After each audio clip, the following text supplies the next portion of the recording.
അപ്പൊ എന്താണ് capitalism?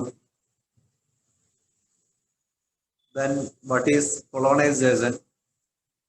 And then what is the imperialism and the imperialism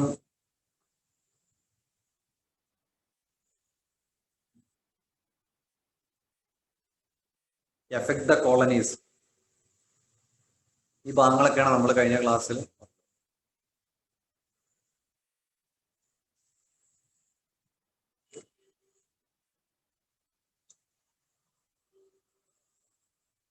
from capitalism to imperialism എന്നായിരുന്നു നമ്മൾ എടുത്തത്. എങ്ങനെയാണ് മുതലാളിത്തം അല്ലെങ്കിൽ ക്യാപിറ്റലിസം ഇമ്പീരിയലിസം ആയിട്ട് പരിണമിച്ചത് എന്നാണ് കഴിഞ്ഞ ക്ലാസ്സിൽ നമ്മൾ പറഞ്ഞത്. എന്തായിരുന്നു വാട്ട് ഈസ് ക്യാപിറ്റലിസം? ക്യാപിറ്റലിസം എന്നാൽ എന്താണ് എന്ന് ഞാൻ ഒരു നിർവചനം പറഞ്ഞിരുന്നു. അന്ന പറഞ്ഞ വാട്ട് ഈസ് ക്യാപിറ്റലിസം? എന്താണ് ക്യാപിറ്റലിസം? അന്ന കേൾക്കുന്നുണ്ടാ?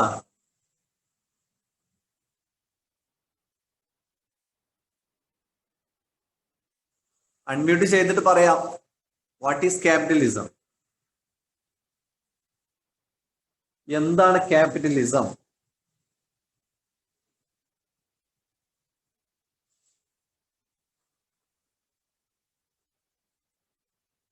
പറയുന്നുണ്ടാ? എന്നാ ഇല്ല?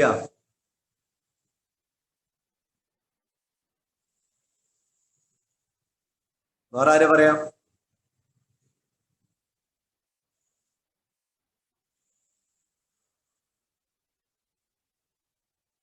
അൻഷിത പറഞ്ഞേ വാട്ട് ഈസ് ക്യാപിറ്റലിസം?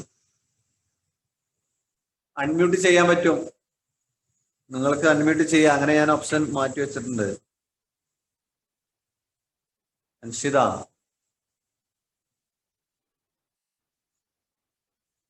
എന്താണ് ക്യാപിറ്റലിസത്തിന് നമ്മൾ നിർവചനം പറഞ്ഞു? What is capitalism? ഒന്ന് വീഡിയോ ഓൺ ചെയ്തിട്ട് പറഞ്ഞേ.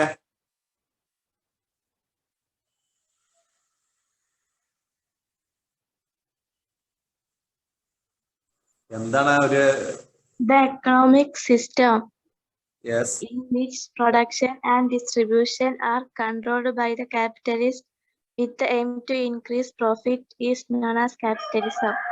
Yes production and the distribution are controlled by the capitalist with the aim to increase profit is known as the capitalism.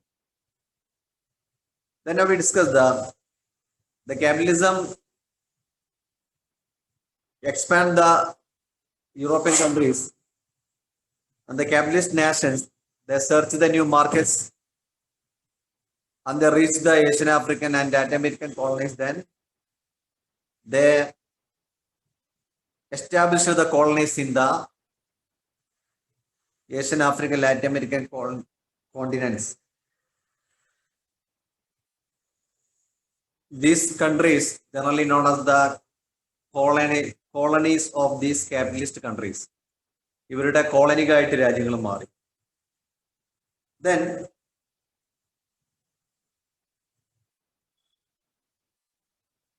laterly this colonization changed to a new phase that is known as the imperialism. What is imperialism?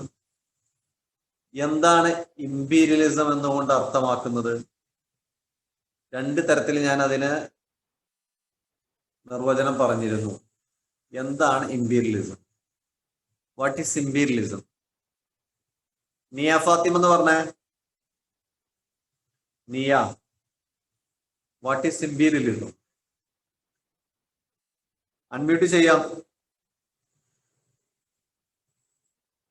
What is imperialism? പറയുന്നുണ്ട്, കേൾക്കുന്നില്ലല്ലോ. കേൾക്കുന്നില്ല.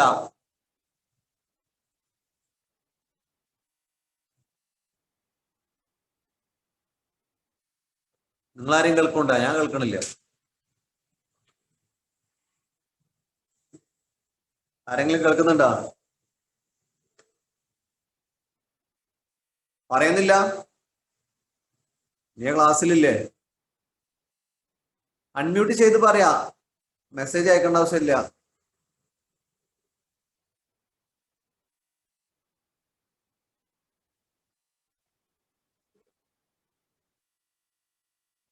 Salwa പറഞ്ഞാല്, Salwa, what is This is the phase of flow of finance capital to colonies is known as imperialism.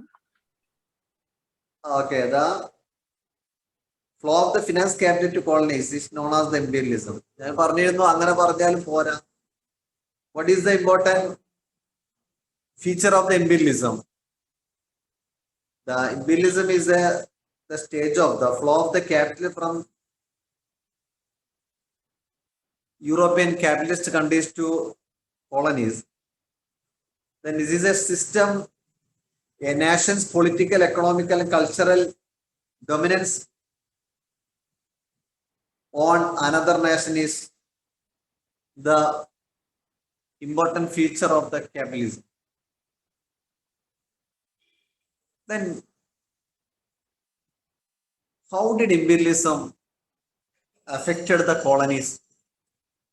Imperialism എങ്ങനെയാണ് ഈ കോളനികളെ സ്വാധീനിക്കുന്ന, അല്ലെങ്കിൽ കോളനികളിൽ ഉണ്ടാക്കിയ പ്രത്യാഘാതങ്ങൾ എന്തൊക്കെയായിരുന്നു? ആഷിം എന്ന് പറഞ്ഞ Muhammad Ashim, how did imperialism affect the colonies? Muhammad Ashim കേൾക്കണില്ലേ?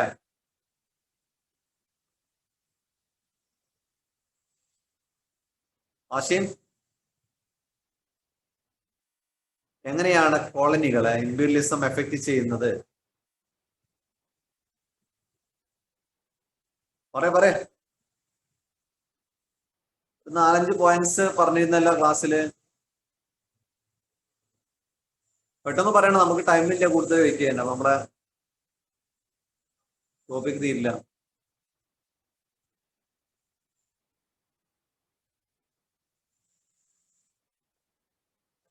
ഒന്നുകിൽ അറിയുന്നു പറയണം, എന്നാ അറിയില്ല എന്ന് പറയാം, എന്നാലും കുഴപ്പമില്ല, എന്നാലും ഈ കേട്ടെന്ന് അറിയാം.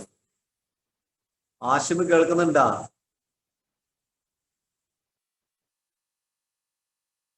എന്നാ പറയാ.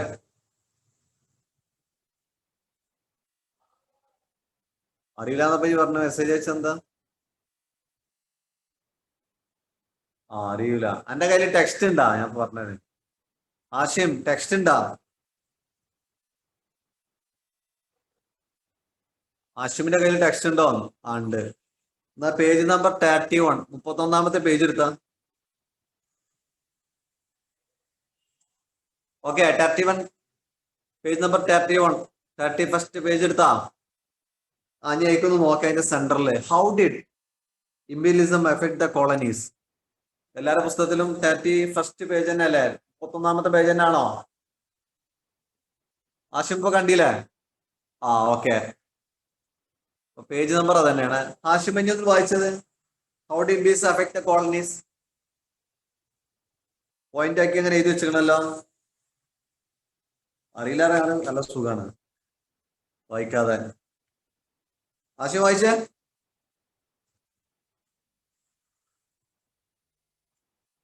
ആഷിം നമ്മളെ ടൈം കളയുന്നില്ല, പെട്ടെന്ന്. Traditional economic system of the colonies was destroyed. Yes. Administrative and judicial system were replaced. Okay. People in colonies were forced to cultivate cash crops in lieu of traditional food crops. Colonies were forced to cultivate cash crops. Yes, then Poverty and unemployment increased. Natural resources were widely exploited. Okay, widely exploited. Then Indigenous arts, literature, language, culture, and education system were destroyed. Okay. Indigenous arts, literature, culture, and education system were destroyed. അപ്പോ കോളനികളിലെ രാഷ്ട്രീയ, സാമ്പത്തിക, സാംസ്കാരിക മേഖലകളെ imperialism മാറ്റിമറിച്ചു എന്നാണ് അപ്പോൾ അതിൽ നിന്ന് നമുക്ക് മനസ്സിലായത്. Okay, now we are going to the first world war. എല്ലാവരും പുസ്തകം മുന്നിൽ വെക്കണേ. നോട്ട് പുസ്തകം കയ്യിൽ വേണം. എന്ന് പറഞ്ഞാൽ ലെക്ചർ ചെയ്യാനുള്ള നോട്ട് നിങ്ങളെ കയ്യിൽ വേണം. ഞങ്ങൾ പറയുന്നത് മറ്റേ നോട്ട് അഥവാ ഗ്രൂപ്പിൽ അയക്കുന്ന നോട്ട്സ് എഴുതിയെടുക്കുന്നതിനേക്കാൾ നിങ്ങൾക്ക് എക്സാമിന് പഠിക്കാൻ സൗകര്യം ഞാൻ ക്ലാസ് എടുക്കുന്ന സമയത്ത് പറയുന്ന നോട്ട് എഴുതി വെക്കലായിരിക്കും. അപ്പൊ അത് എല്ലാവരും കൃത്യമായിട്ട് എഴുതി വെക്കുക. അപ്പൊ നമ്മള് ഫസ്റ്റ് വേൾഡ് വാറിലേക്ക് പോവുകയാണ്. First world war from 1914 to 1918 എന്ന് ഇവിടെ അങ്ങനെ എഴുതി വെച്ചാൽ നിങ്ങൾക്ക് അതിന്റെ വർഷം എപ്പോഴും ഓർമ്മ ഉണ്ടാവും. എല്ലാവരും ഹെഡിങ് എഴുതണം. എന്നിട്ട് നമ്മൾ ആദ്യം പറയാൻ പോകും 1914 to 18 കാലഘട്ടത്തിൽ നടന്ന ഫസ്റ്റ് വേൾഡ് വാർ, ഒന്നാം ലോക യുദ്ധം. ഇവിടെ we discuss the causes of the first world war. എന്തായിരുന്നു?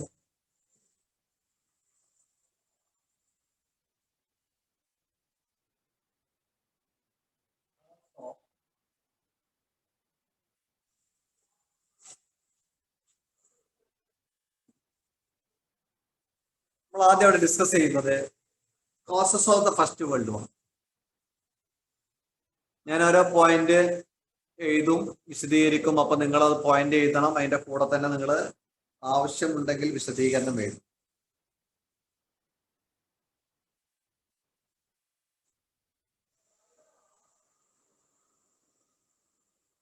The first world war generally characterized called by this is a creation of the imperialism.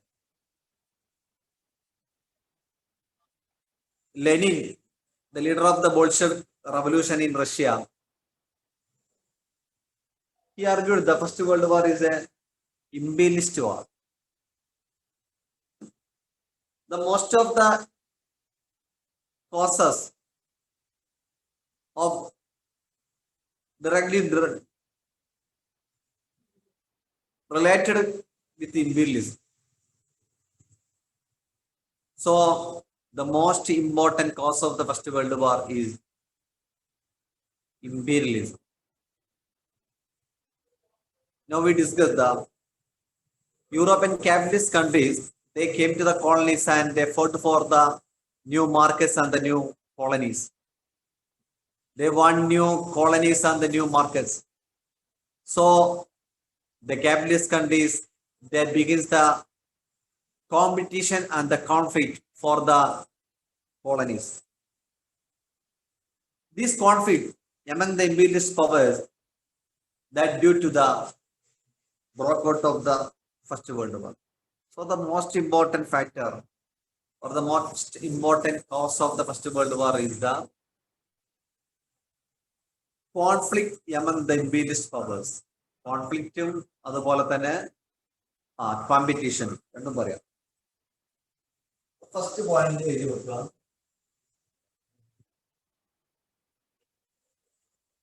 Competition and conflict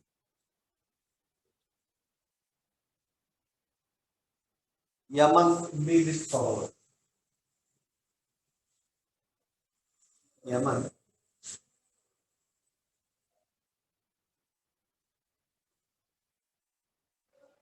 Imperialist power.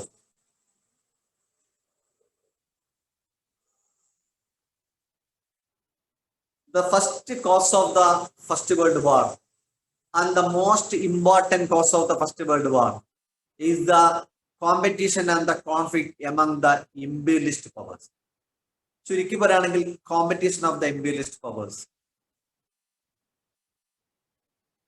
നമ്മൾ നേരത്തെ പറഞ്ഞു മുതലാളിത്ത രാജ്യങ്ങളെ, ഏഷ്യൻ ആഫ്രിക്കൻ രാജ്യങ്ങളെ കോളനികളാക്കി അവയെ ചൂഷണം ചെയ്യാനായിരുന്നു.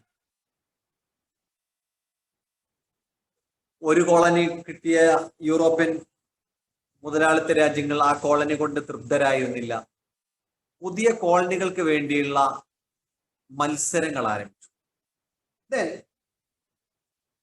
the last decades of the 19th century, this conflict became more serious situation in the world. What is the background of this situation is the coming of the new imperialist powers like Italy, Germany,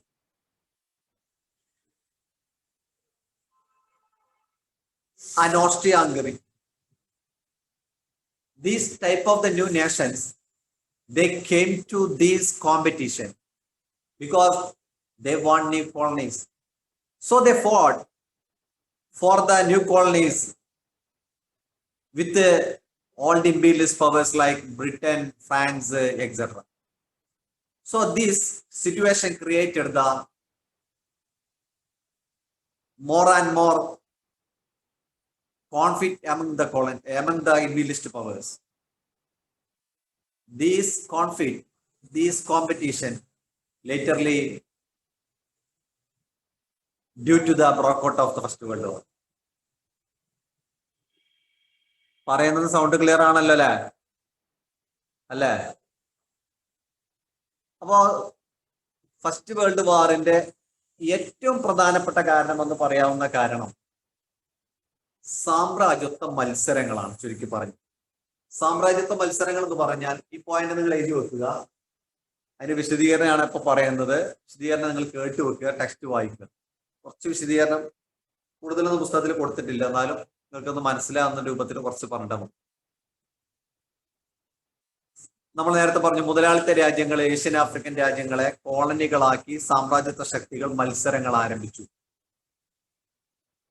ബ്രിട്ടനും ഫ്രാൻസും ആയിരുന്നു ആദ്യകാലത്തെ സാമ്രാജ്യത്വ ശക്തികളിൽ പ്രമുഖർ. നിങ്ങൾക്കറിയാലോ, ബ്രിട്ടനെയും ഫ്രാൻസിനും അറിയില്ലേ? India British കോളനിയായിരുന്നു. ഏഷ്യയിലെ ഭൂരിഭാഗം രാജ്യങ്ങളും ബ്രിട്ടന്റെ കയ്യിലായിരുന്നു. ലാറ്റിൻ അമേരിക്കയിലെ കുറെ രാജ്യങ്ങൾ ഫ്രാൻസിന്റെ കയ്യിലായിരുന്നു.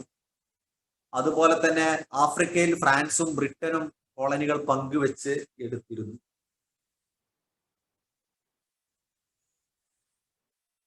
ഈ രാജ്യങ്ങളുടെ കോളനികൾക്ക് വേണ്ടിയുള്ള ആർത്തി നിരന്തരം ലോകത്ത് യുദ്ധങ്ങൾ ഉണ്ടാക്കിക്കൊണ്ടിരുന്നു. തുടക്കം മുതലേ അങ്ങനെ തന്നെ ആയിരുന്നു.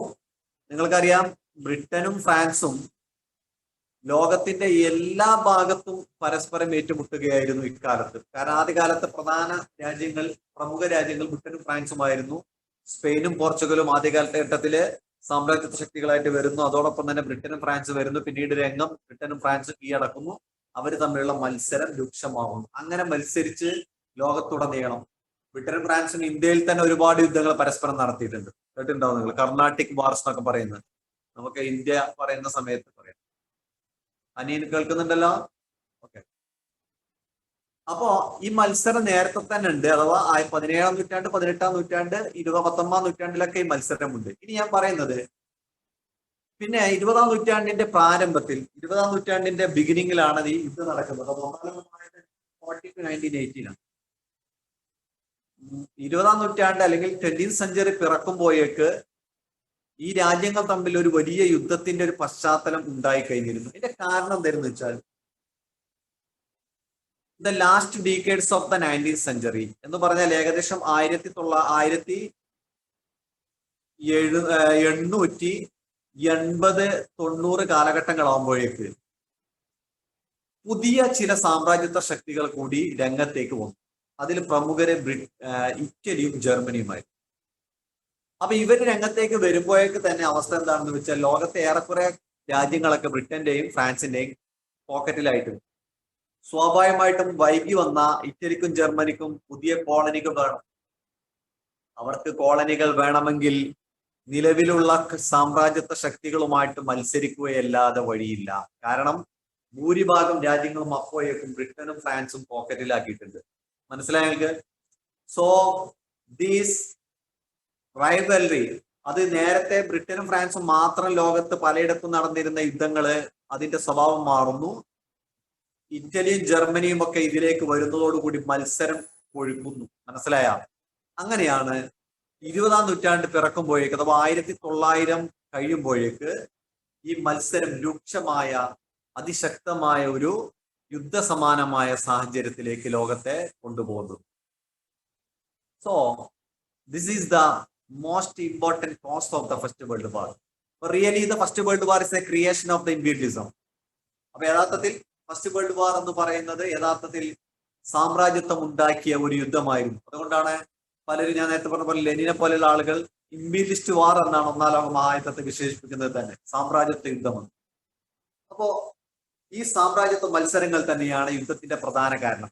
ഇനി നമ്മൾ ഇവിടുന്ന് 4 പോയിന്റുകളും കൂടി കാരണങ്ങളിൽ പറയുന്നുണ്ട്. യഥാർത്ഥത്തിൽ ഈ 4 പോയിന്റുകളും 4 കാരണങ്ങളും ഇംപീരിയലിസത്തിന്റെ ഭാഗമായിട്ട് തന്നെ ഉള്ള ഓരോ സാധനങ്ങളാണ്. അഥവാ വേറെ 4 പോയിന്റുകൾ, ഇതിനെ കുറച്ചായിട്ട് പറയുന്ന പോയിന്റുകളൊക്കെ യഥാർത്ഥത്തിൽ എന്തിനാണ് ഇംപീരിയലിസവുമായിട്ട് ഓരോ തരത്തിൽ റിലേറ്റഡ് ആയിട്ടാണ് ആ പോയിന്റുകൾ വരുന്നത്.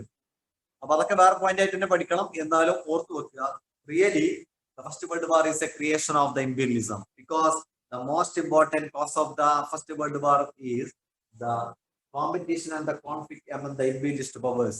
The war between the imperialist powers for the new colonies that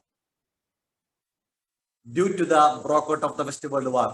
ലോകത്തെ കോളനികൾക്ക് വേണ്ടി ഈ സാമ്രാജ്യത്വ ശക്തികൾ നടത്തിയ പരസ്പര ഏറ്റുമുട്ടലുകൾ അവസാനം ലോകത്തെ ഒന്നാം ലോക മഹായുദ്ധത്തിലേക്ക് കൊണ്ടുപോവുകയായിരുന്നു. Is it okay? റെഡി അല്ലേ? അപ്പൊ ഫസ്റ്റ് കോസ് എന്താണ്? Competition and the conflict of the among the imperialist Nations.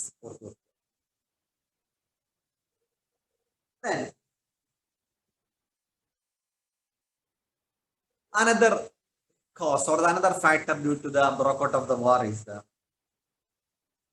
formation of military alliance.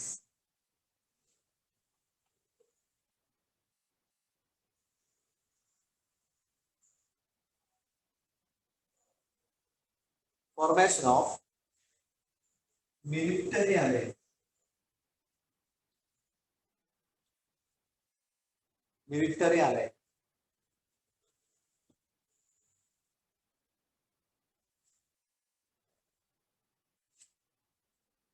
Military alliance എന്താ? അലയൻസ് പറഞ്ഞാല് സഖ്യം, ഉടമ്പടി എന്നൊക്കെ. മിലിറ്ററി അലയൻസ് എന്ന് പറഞ്ഞാൽ സൈനിക സഖ്യം. The formation of the military alliance, സൈനിക സഖ്യങ്ങളുടെ രൂപീകരണം. സെക്കൻഡ് പോയിന്റ്, രണ്ടാമത്തെ കാരണം സൈനിക സഖ്യങ്ങളുടെ രൂപീകരണം.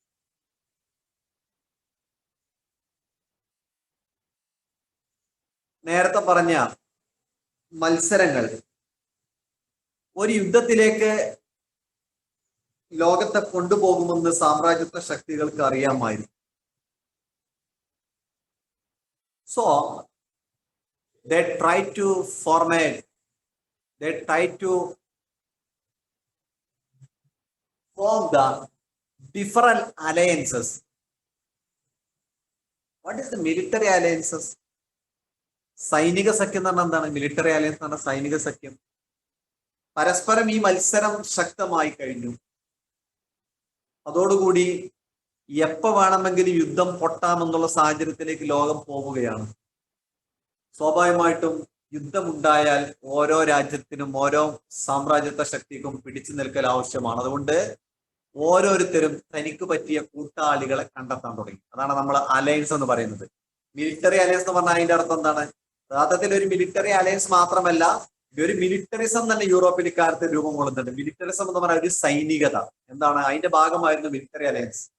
സൈനിക എന്ന് പറയുന്നത് യുദ്ധത്തിന് വേണ്ടിയുള്ള ഒരുക്കങ്ങൾ, ആയുധ സംഭരണം, അതിനുവേണ്ടിയുള്ള ആയുധങ്ങൾ കൂട്ടിവെക്കല്, അതിനോടൊപ്പം തന്നെ മിലിറ്ററി അലയൻസുകൾ ഉണ്ടാക്കുക എന്ന് പറഞ്ഞാൽ ഓരോ രാജ്യവും തങ്ങളുടെ എതിരാളികൾക്കെതിരെ കോപ്പ് കൂട്ടുന്നതിന്റെ ഭാഗമായിട്ട് തങ്ങൾക്ക് പറ്റിയ രാജ്യങ്ങളെ തങ്ങളുടെ കൂടെ നിർത്താൻ ശ്രമിച്ചു. അഥവാ മിലിറ്ററി അലയൻസ് എന്ന് പറഞ്ഞാൽ അതിന്റെ അർത്ഥം എന്താണ്? യുദ്ധം ഉണ്ടായാൽ നിങ്ങൾ ഞങ്ങളൊപ്പം കൂടണം. ഇതാണ് മിലിറ്ററി അലയൻസിന്റെ ഒരു മിനിമം തത്വം. ഒരു രാജ്യം മറ്റൊരു രാജ്യവുമായിട്ട് ഒരു ഉടമ്പടി ഒപ്പുവെക്കുന്നു. ഉടമ്പടിയുടെ അടിസ്ഥാനം എന്തായിരിക്കും?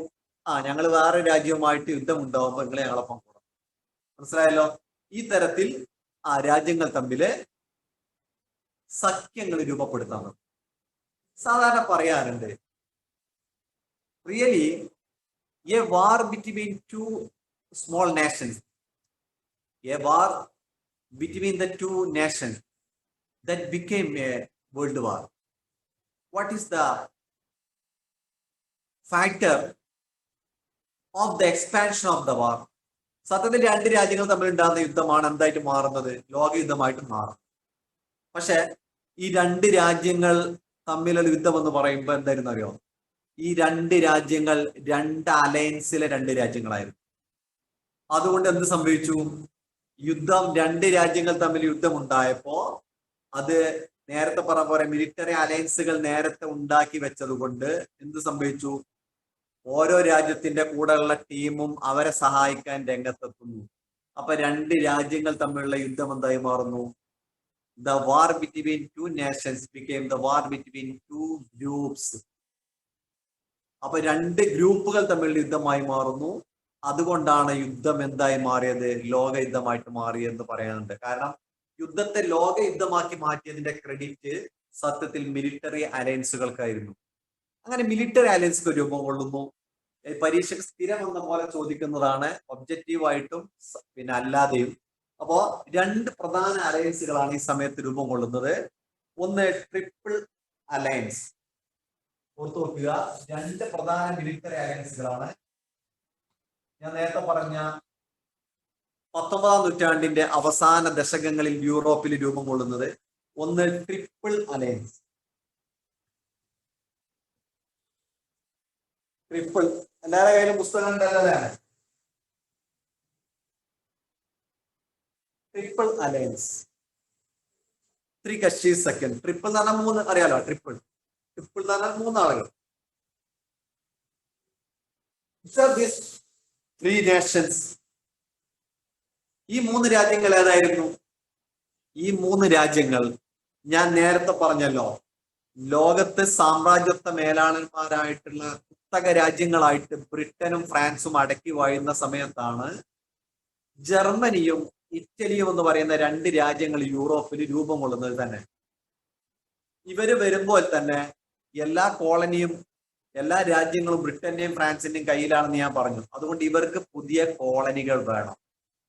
അപ്പോ ഇവര് രണ്ടു കൂട്ടരും എന്ത് ചെയ്യാണ്? ഒരേ താല്പര്യക്കാരാണ്, അഥവാ പല താല്പര്യങ്ങളുണ്ട്. അതിലേറ്റവും പ്രധാന താല്പര്യം എന്ന് വെച്ചാൽ രണ്ടു കൂട്ടർക്കും കാര്യമായിട്ട് കോളനി ഒന്നും ഇല്ല.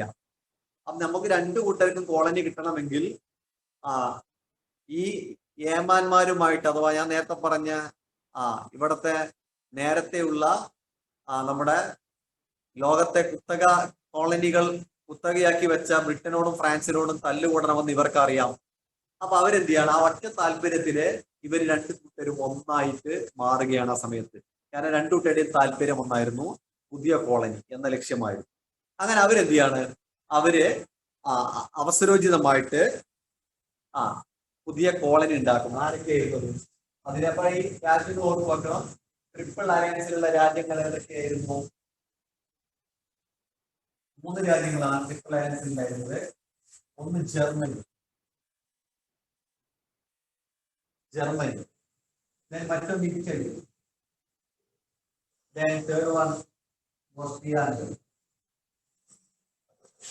Austria Hungary.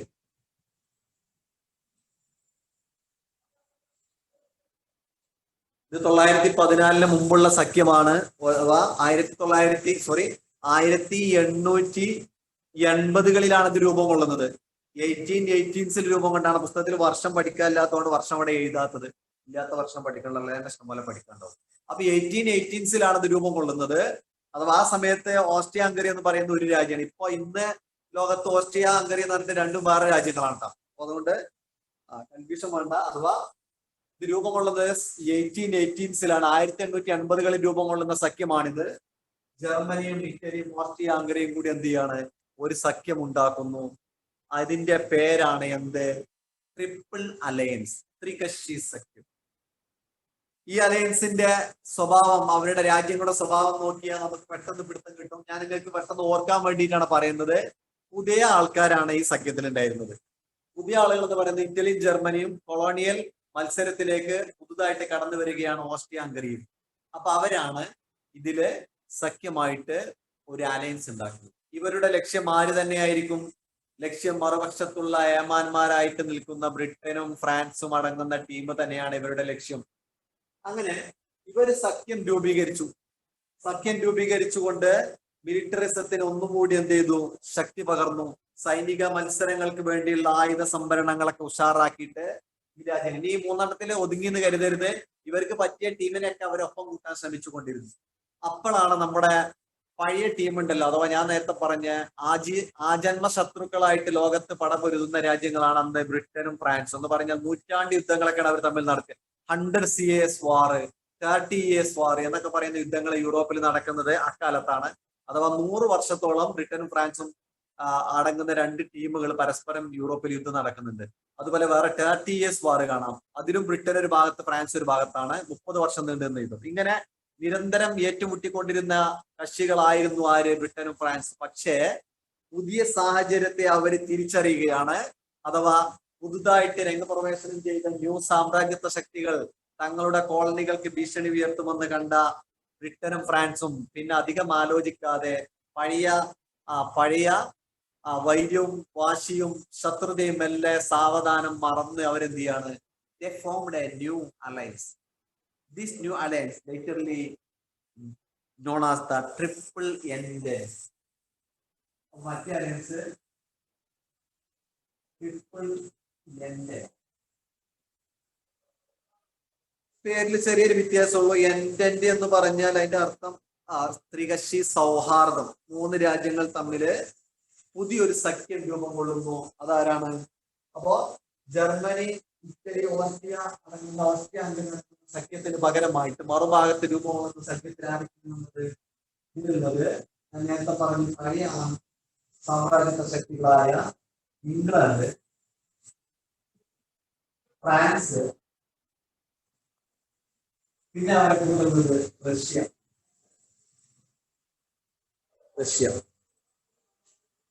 ഇംഗ്ലണ്ടും ഫ്രാൻസും ഒരു സഖ്യം ഉണ്ടാക്കുകയാണ്. ശരിക്കും പിന്നെ റഷ്യ ഇതിലേക്ക് വരുന്നതാണ് 1904 കൂടി. ഏതായിരുന്നാലും അവസാനം ഇവർ 3 രാജ്യങ്ങളാവുന്നു. അതിന് ട്രിപ്പിൾ എൻഡിൻ എന്ന് പറയുന്ന മറ്റൊരു സഖ്യം മറുഭാഗത്ത് രൂപം കൊണ്ടു.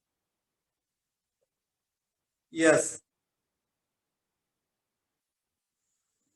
Then the formation of this alliance, as like the Triple Alliance and the Triple Entente, that created a war atmosphere in Europe.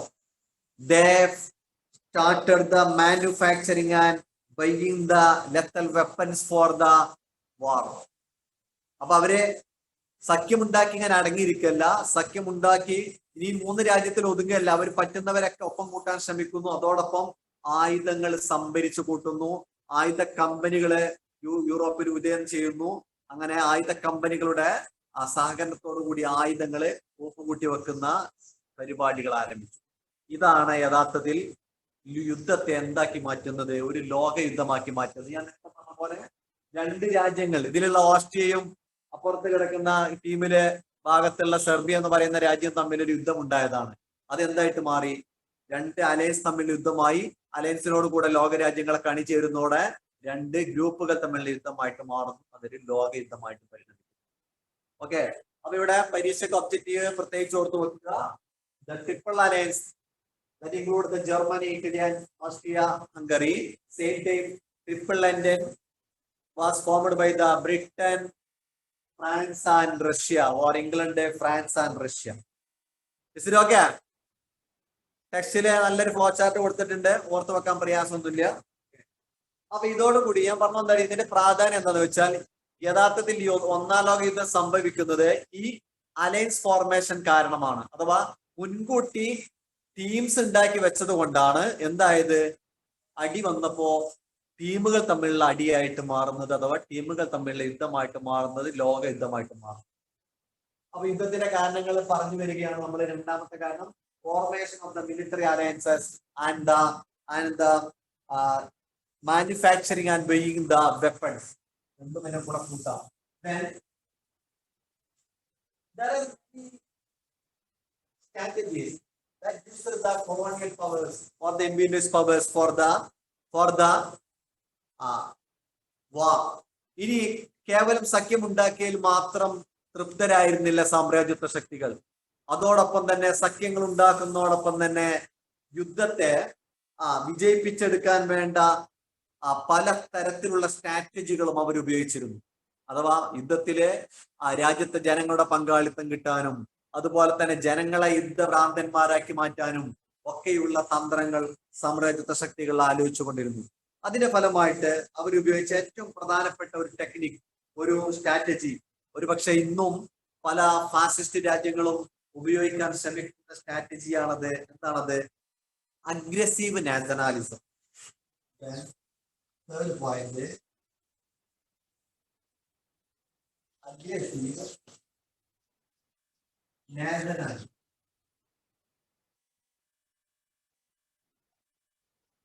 Aggressive nationalism. Nationalism എന്ന് കേട്ടിട്ടുണ്ടോ? നാഷണാലിസം എന്ന് കേട്ടിട്ടുണ്ടോ? ദേശീയത അത് കേട്ടിട്ടുണ്ടോ? യെസ്. ആർക്കെങ്കിലും പറയാമോ വാട്ട് ഈസ് നാഷണാലിസം? സിമ്പിൾ ആയിട്ട് മലയാളത്തിൽ പറഞ്ഞാലും മതി. What is national? ദേശീയത തന്നെ എന്താണ്? നിങ്ങളൊരു കാഴ്ചപ്പാടുള്ള ദേശീയത. ദേശീയത നമ്മൾ പഠിച്ചിരുന്ന? ഇല്ലല്ലോ. എവിടെയെങ്കിലും വന്നിരുന്ന? ഇല്ല. നാഷണാലിസം എന്ന് പറയുന്നത് ഒരു മോഡേൺ കൺസെപ്റ്റ് ആണ്. ദേശീയത എന്ന് പറയുന്നത് സാധാരണ നമ്മൾ പറയും ദേശീയത പല തരത്തിൽ അതിനെ നിർവചിക്കും. Really this is A emotion. എന്താണ്? ഒരു ഫീലിംഗ് അല്ലെങ്കിൽ ഒരു വി ഫീലിംഗ് എന്നൊക്കെ പറയും. ഒരു ഇമോഷൻ ആണത് സത്യത്തിൽ. എന്ന് പറഞ്ഞാൽ ഒരു രാജ്യത്തെ ജനങ്ങളെ ഒന്നിപ്പിച്ച് നിർത്തുന്ന ഒരു വികാരം. എന്താണെന്ന് ചോദിച്ചാൽ അതിനെ പലതരത്തിൽ നിർവചിക്കാറുണ്ട്. സത്യത്തിൽ ഒരു വി ഫീലിംഗ് എന്ന് പറയും. വി ഫീലിംഗ്, ഞങ്ങൾ ഒന്നാണ് എന്ന ഒരു വികാരമാണ് യഥാർത്ഥത്തിൽ ദേശീയത. നമ്മളിപ്പോ അതിലേക്ക് കടക്കുന്നില്ല. ദേശീയത വളരെ വിശദമായിട്ട് പഠിക്കേണ്ട ഒരു സാധനമാണ്. ഇപ്പൊ നമുക്കിവിടെ അതിന്റെ ആവശ്യമില്ല, അതുകൊണ്ട് അങ്ങോട്ട് പോകണം.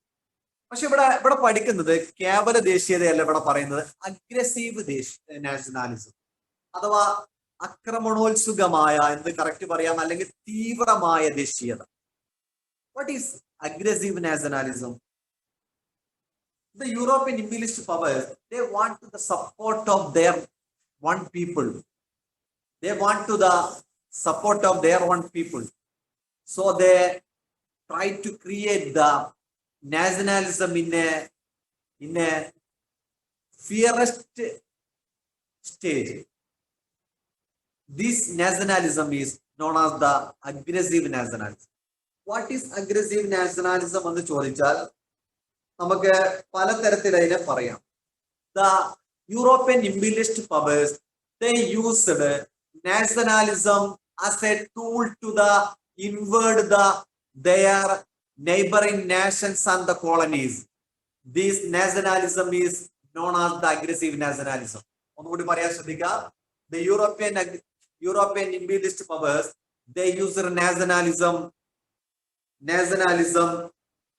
as a tool to invade the other countries and colonies. ദേശീയതയെ മറ്റു രാജ്യങ്ങളെ പിടിച്ചടക്കാനും കോളനികൾ പിടിച്ചെടുക്കാനുമുള്ള ഒരു ഉപാധി എന്ന തരത്തിലേക്ക് ദേശീയതയെ ഇവർ ഉപയോഗപ്പെടുത്തുകയാണ്. This stage of the nationalism is known as the aggressive nationalism. Really, the nationalism is an important character for the formation of the nations and the formation of the modern nations. But the aggressive nationalism same time became a crime because ദേശീയത എന്ന് പറയുന്നത് നമ്മുടെ രാജ്യങ്ങൾ രൂപം കൊള്ളാൻ ഇടയാക്കിയ വളരെ പ്രധാനപ്പെട്ട ഒരു ആശയമാണ്. ദേശീയത അത്യാവശ്യമാണ്, ആവശ്യമാണ്. പക്ഷേ ദേശീയത ഒരു ഘട്ടം കഴിഞ്ഞാൽ അത് അപകടകരമായ തരത്തിലേക്ക് അതിനെ കൊണ്ടുപോകും. അപ്പോഴാണ് അതിനെ നമ്മൾ ആക്രമണപരമായ അഗ്രസീവായ നാഷണാലിസം. ഞാനൊരു ഉദാഹരണം പറയാം. അപ്പൊ നമുക്ക് ഇന്ത്യ നമ്മുടെ രാജ്യമാണ്. ഇന്ത്യ വളരെ മഹത്തരമായ രാജ്യമാണെന്ന് നമുക്ക് വിശ്വസിക്കാം, കുഴപ്പമൊന്നുമില്ല. ഇന്ത്യൻ സംസ്കാരം വളരെ മഹത്തരമാണ്, നമുക്ക് വിശ്വസിക്കാം, കുഴപ്പമൊന്നുമില്ല. പക്ഷെ ആ വിശ്വാസത്തിന്റെ ഒരു തലം അത് Indian culture is very highest എന്നൊക്കെ നമുക്ക് വിശ്വസിക്കാം. ഇന്ത്യൻ കൾച്ചറാണ് ലോകത്തെ ഏറ്റവും വലിയ കൾച്ചർ. എന്നൊക്കെ നമുക്ക് വേണമെങ്കിൽ വിശ്വസിക്കാം. പക്ഷെ ഏതുവരെ എന്നറിയോ? ഇന്ത്യയിലെ സംസ്കാരം വളരെ മികച്ചതാണ്, ശ്രീലങ്കയിലെ സംസ്കാരം പോരാ. അല്ലെങ്കിൽ ഇന്ത്യ വളരെ മികച്ച രാജ്യമാണ്, ശ്രീലങ്ക ശരിയല്ല. പാകിസ്ഥാൻ അത്ര ശരിയല്ല, ബംഗ്ലാദേശ് തീരെ ശരിയല്ല, ചൈനക്കാർ അത്രയും ശരിയല്ല. നമ്മള് വളരെ നല്ല സംസ്കാരത്തിൻ്റെതാണ്, നിങ്ങളെ സംസ്കാരം ശരിയല്ല എന്ന തലത്തിലേക്ക് പോകുമ്പോഴാണ് പ്രശ്നം ഉണ്ടാവുന്നത്. അപ്പൊ നിങ്ങൾ ഓർക്കേണ്ടത്, ഇന്ത്യക്കാർക്ക് തോന്നുകയാണ് പാകിസ്ഥാൻകാർ ശരിയല്ല, പാകിസ്ഥാനുകാർക്ക് ഓർക്ക് തിരിച്ചിങ്ങനെയും തോന്നിയാലോ ഇന്ത്യക്കാരെ സംസ്കാരം ശരിയല്ല. ഈ രണ്ടും കൂടിയാണ് തോന്നിയാൽ എന്താണെന്നറിയോ? ഇന്ത്യക്കാർ ഓലും ശരിയാക്കാൻ പോകും, ഓല് നമ്മളും ശരിയാക്കാൻ. ഈ രണ്ടു കൂട്ടരും കൂടി ശരിയാക്കാൻ വന്നാല് മൊത്തം ശരിയാവും. പറഞ്ഞ മനസ്സിലായ?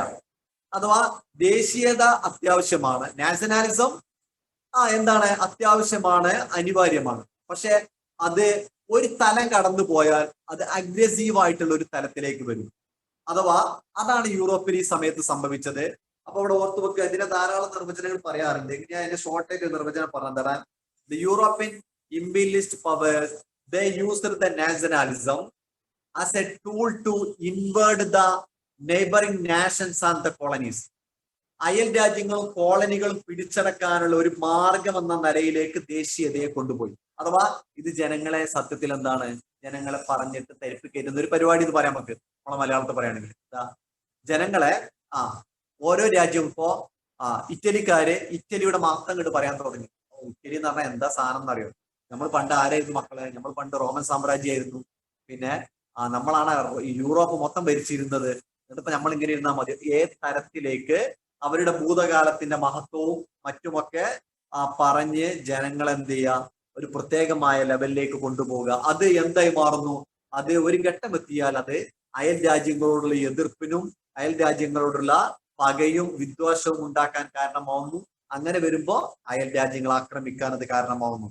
ഈ തരത്തിലേക്ക് ഈ യൂറോപ്പിലെ രാജ്യങ്ങളെ ദേശീയതയെ കൊണ്ടുപോകാൻ ആര് ശ്രമിച്ചു? സാമ്രാജ്യത്വ ശക്തികൾ ശ്രമിച്ചു. എന്തിനു ശ്രമിച്ചു അറിയോ? അത് അവരുടെ ലക്ഷ്യമായിരുന്നു. കാരണം ജനങ്ങളെ അവരുടെ ഈ ആക്രമണത്തിൽ ഭാഗപ്പെടുത്തിയെടുക്കുക എന്ന ലക്ഷ്യമായിരുന്നു. അപ്പൊ ഞാൻ ഒന്നുകൂടി പറയാം. European nations they used the aggressive nationalism to invade the other countries.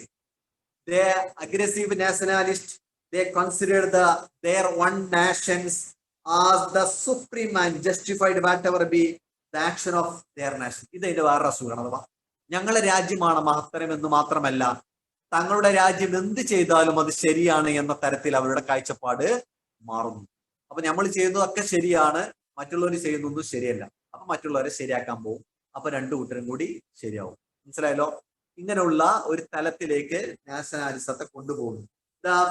Then also they, ഞാൻ നേരത്തെ പറഞ്ഞു, they considered their one nation as the supreme. തങ്ങളുടെ രാജ്യമാണ് എന്താണ് മഹത്തരം എന്ന് അവർ സ്വയം എന്ത് ചെയ്യാൻ തുടങ്ങി? അവര് ഉദ്ഘോഷിക്കാൻ തുടങ്ങി. ആ ഒരു തീവ്രമായ ദേശീയമായ ഒരു ചിന്ത അവരെ മറ്റു രാജ്യങ്ങൾക്കെതിരെ ആക്രമണം നടത്താനും രാജ്യങ്ങൾ വെട്ടിപ്പിടിക്കാനും അവരെ പ്രേരിപ്പിച്ചു.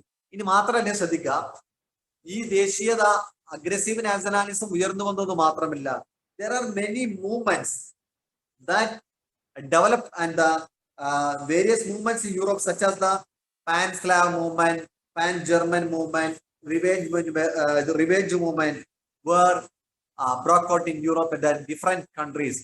ഈ അഗ്രസീവ് ദേശീയത അല്ലെങ്കിൽ അഗ്രസീവ് നാഷണാലിസം പ്രൊമോട്ട് ചെയ്യാൻ വേണ്ടിയിട്ട് വിവിധ സംഘടനകളും വിവിധ മൂവ്മെന്റുകളും തന്നെ യൂറോപ്പിൽ കാലത്ത് ഉയർന്നു വന്നിരുന്നു. അപ്പൊ പരീക്ഷകർ ചോദിക്കാം, പുസ്തകത്തില് കള്ളി വരച്ച് കൊടുത്തിട്ടുണ്ട്, പേജ് നമ്പർ 32. ഞാനിവിടെ പേര് മാത്രമേ എഴുതുന്നുള്ളൂ, വിശദീകരണം പുസ്തകം നോക്കിയിട്ടെടുക്കാം. അപ്പൊ aggressive nationalism, European imperialist powers, they used the aggressive nationalism as a tool to invade the other countries and the colonies. This is created the conflict among the European imperialist nations. Then different European nations broke out the different type of the nationalist movements. അതിൽ ഏറ്റവും പ്രധാനപ്പെട്ട ഒന്ന് pan-Slav movement. ഇതിന് ഉദാഹരണമായിട്ട് 3 മൂവ്മെന്റുകൾ പുസ്തകത്തിൽ സൂചിപ്പിച്ചിട്ടുണ്ട്. ഒന്ന് pan-Slav movement,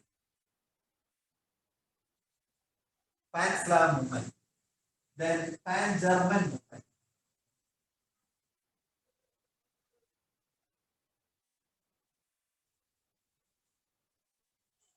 Then third one, revenge.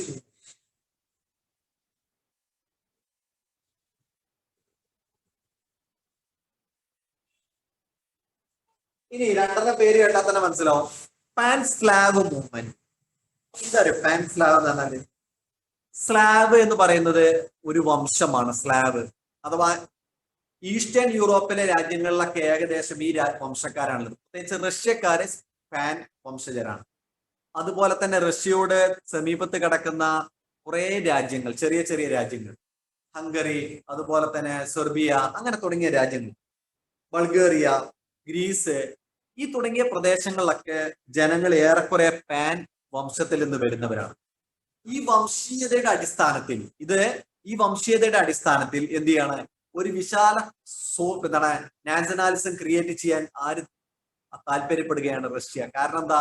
Russia ആ ഭാഗത്ത് മേധാവിത്വം സ്ഥാപിക്കണമെന്ന് അവർ ആഗ്രഹിക്കുന്നു. Russia wanted to unite the slaves, the Slavic peoples of the Serbia, Bulgaria, Greece, etc. in Europe, the Eastern Europe under the leadership for this Pan-Slav movement. This was formed with the help of the Russia. അപ്പോൾ ഓർത്ത് വെക്കുക, ഒറ്റ point ഓർക്കേണ്ടത്, the Pan-Slav movement was leaded by the Russia.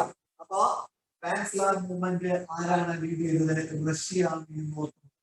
ഇതിന്റെ കാരണം ഞാൻ പറഞ്ഞത്, റഷ്യക്കാര് Slav വംശജരാണ്, Slavic people's ആണ്.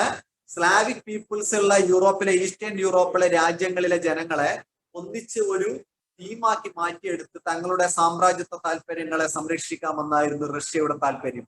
Then they formed the movement that is known as the Pan-Slav movement. Then Pan-Slav movement that created a unity among the Slavic people. This is played a vital role in the breakout of the war. യുദ്ധം വരുന്ന സമയത്ത് മനസ്സിലാവും, ഇത് യുദ്ധത്തില് ചെറുതല്ലാത്ത പങ്ക് വഹിച്ചിട്ടുണ്ട് ഈ സംഭവം. അങ്ങനെ റഷ്യക്കാര് പാൻ സ്ലാവിസ്റ്റ് മൂവ്മെന്റ് ആയിട്ട് പോകുമ്പോ തൊട്ടപ്പുറത്ത് വേറെ ടീം ആരാണ്? ജർമ്മനിക്കാര്. മധ്യ യൂറോപ്പിലുള്ള ജർമ്മനിക്കാര് മോശാക്കിയില്ല. എന്താണ്? Germany they established a new movement that is known as the Pan-German movement. What is the base of the Pan-German movement? The Germany planned to unite the Teutonic people. ജർമ്മൻകാര് Teutonic people, അങ്ങനെ 9th പഠിച്ചിട്ടുണ്ടാവും. Teutonic peoples ആണ് Germany രൂപീകരിക്കുന്നത്. അപ്പൊ ജർമ്മനിയിലുള്ള Teutonic people's അവരുടെ ഈ Teutonic വംശത്തിൽപ്പെട്ട ജനങ്ങള് Austria, ഹംഗറിയിൽ, അതുപോലെയുള്ള കുറെ രാജ്യങ്ങളുണ്ട്. ഇവരെല്ലാരും കൂടി കൂട്ടിയിട്ട് റഷ്യ പിന്നെ ലീഡ് ചെയ്ത പോലെ തന്നെ ഈ ട്യൂട്ടോണിക് പീപ്പിൾസിനെ ഏകീകരിക്കാൻ വേണ്ടിയുള്ള ഒരു ശ്രമമാണ് ആര് നടത്തുന്നത്? ജർമ്മനി നടത്തുന്നത്. So the Germany begins then lead the Pan-German movement. To establish its dominance in the Central Europe. അവരുടെ ലക്ഷ്യം എന്തായിരുന്നു?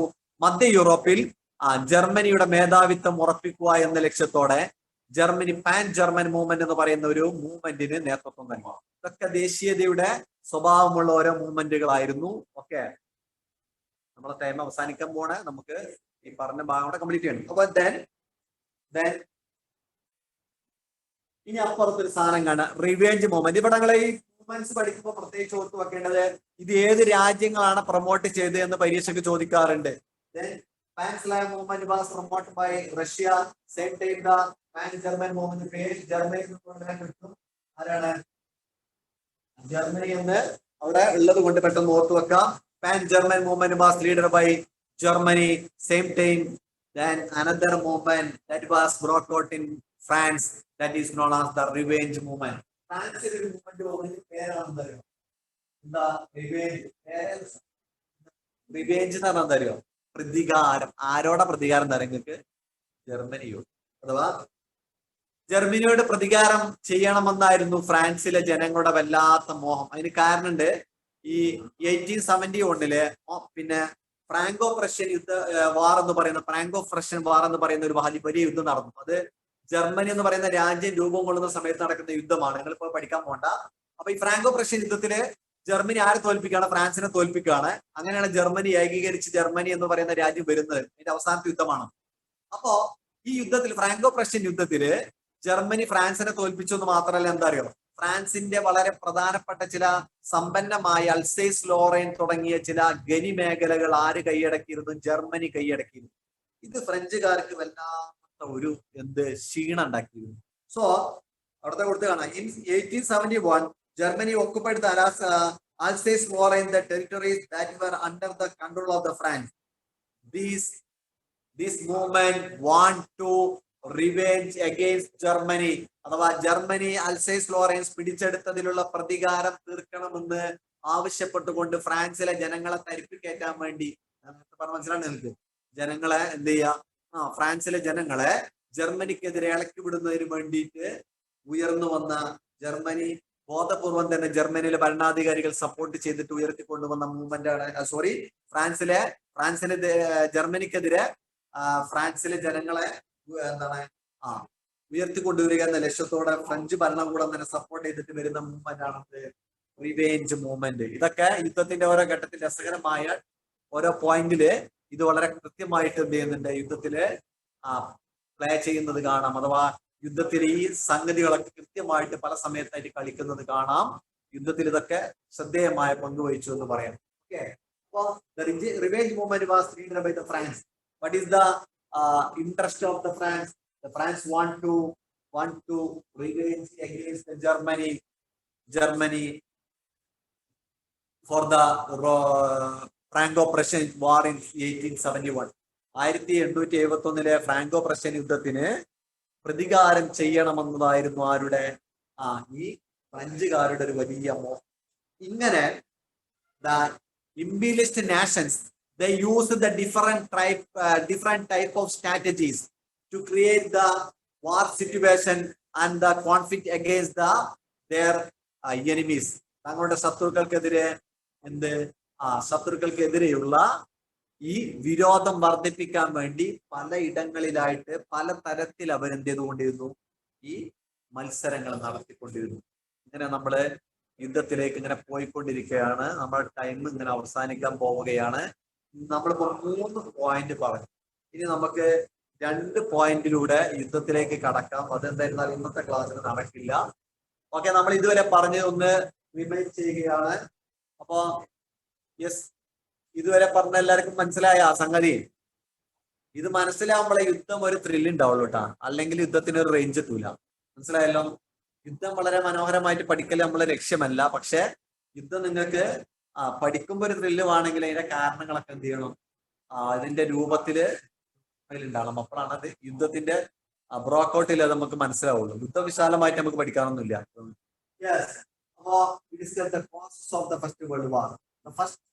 imperialist conflict, the competition and conflict among the imperialist powers. imperialist രാജ്യങ്ങൾ തമ്മിലുള്ള മത്സരങ്ങളാണ് യുദ്ധത്തിന് വഴിയൊരുക്കുന്ന പ്രധാന കാരണം. ഈ മത്സരത്തിന് കോപ്പുകൂട്ടി, മത്സരത്തിന് ശക്തി പകരാൻ വേണ്ടി പറഞ്ഞ കാര്യം മനസ്സിലായല്ലോ. ഇതൊക്കെ ഇതിന് റിലേറ്റഡ് ആണ്. അഥവാ ഇമ്പീരിയലിസ്റ്റ് കോൺഫ്ലിക്റ്റിന് എങ്ങനെ ശക്തി പകരാം എന്നതിന്റെ യൂറോപ്യൻ രാജ്യങ്ങളുടെ ഗവേഷണമാണ് ഈ സാധനങ്ങളൊക്കെ ഉണ്ടാക്കുന്നത്, താഴെ പറയുന്ന സാധനങ്ങളൊക്കെ. അതുകൊണ്ടാണ് യുദ്ധം എന്ന് പറയുന്നത് എന്താണ്, really the first world war is A creation of the imperialism എന്ന് പറയാൻ കാരണം. അതുകൊണ്ടാണ് ഇമ്പീരിയലിസ്റ്റ് യുദ്ധം എന്നതിനെ വിളിക്കാൻ കാരണം. Okay, then second point, the aggressive nationalism, formation of the military alliances. യുദ്ധത്തെ ഒരു യുദ്ധമാക്കി മാറ്റിയതിന്റെ ക്രെഡിറ്റ് ആർക്കാണെന്ന് ചോദിച്ചാൽ മുൻകൂട്ടി ഉണ്ടാക്കി വെച്ച ഈ സൈനിക സഖ്യങ്ങൾക്കാണെന്ന് നമുക്ക് മറുപടി പറയാം. ഓക്കെ, ഏതൊക്കെയായിരുന്നു അലയൻസുകള്? 2 അലയൻസുകൾ രൂപം കൊണ്ട്. ഏതൊക്കെയായിരുന്നു? സഫ്രീൻ ഏതൊക്കെയായിരുന്നു 2 അലയൻസുകൾ?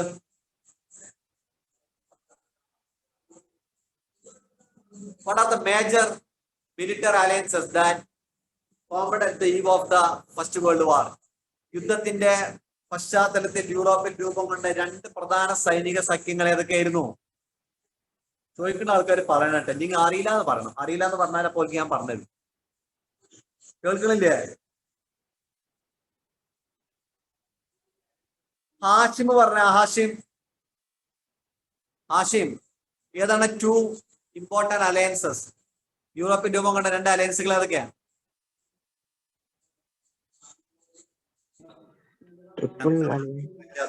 Triple alliances. പെട്ടെന്ന് പറയേ. ആഷിം എവിടെ? ചെയ്യാലോ. Germany, രണ്ട് അലയൻസിന്, മിലിറ്ററി അലയൻസിന്റെ പേര് പറയാൻ അറിയില്ല. ഇതുവരെ ക്ലാസ് Italy. ആശയം Triple Alliance. അടിക്കാൻ പോയാ? Triple Alliance. പറയാ. Okay, Germany, Italy. ഏതൊക്കെയാണ് പേരാ ചോദിച്ചത്? രണ്ട് അലയൻസിന്റെ പേരൊക്കെ, രണ്ട് military alliance ഏതൊക്കെയായിരുന്നു?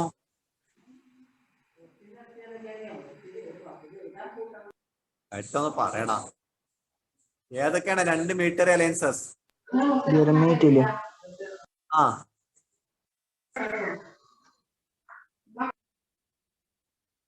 Triple alliance, Triple Entente. Okay okay. എന്താണ് പറയാനുള്ള ഒരു പണി? Triple alliance and triple entente. Triple alliance and triple entente. നിങ്ങൾ വീഡിയോ ഒക്കെ തുറന്നിട്ട് പറയണം, അപ്പോഴാണ് അതിന്റെ ഒരു മട്ടുള്ളൂ. ഏതൊക്കെ രാജ്യങ്ങളാ ട്രിപ്പിൾ അലയൻസിൽ ഉണ്ടായിരുന്നത്? ഫാത്തിമ, ഐഷ മിൻഹ, ഏതൊക്കെ രാജ്യങ്ങളാ ട്രിപ്പിൾ അലയൻസിൽ ഉണ്ടായിരുന്നത്? Italy, Germany, Austria, Hungary. Italy, Germany and Austria Hungary formed the triple alliance. അപ്പൊ ട്രിപ്പിൾ എൻഡന്റിൽ ഏതൊക്കെയാ ഫാത്തിമ, ഹൈഫ? ട്രിപ്പിൾ എൻഡന്റിലെ രാജ്യങ്ങൾ ഏതൊക്കെയായിരുന്നു?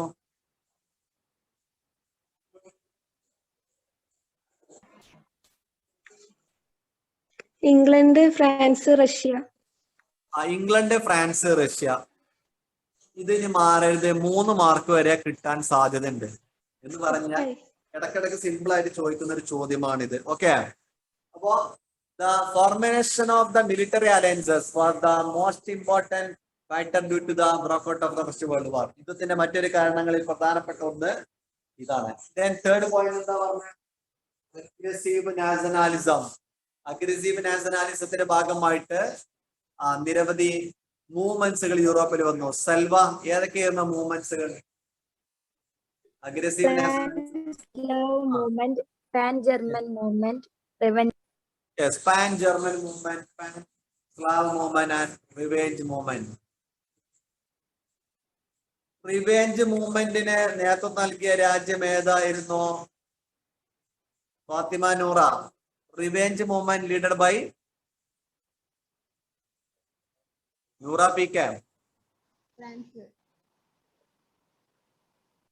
ആരാണ്?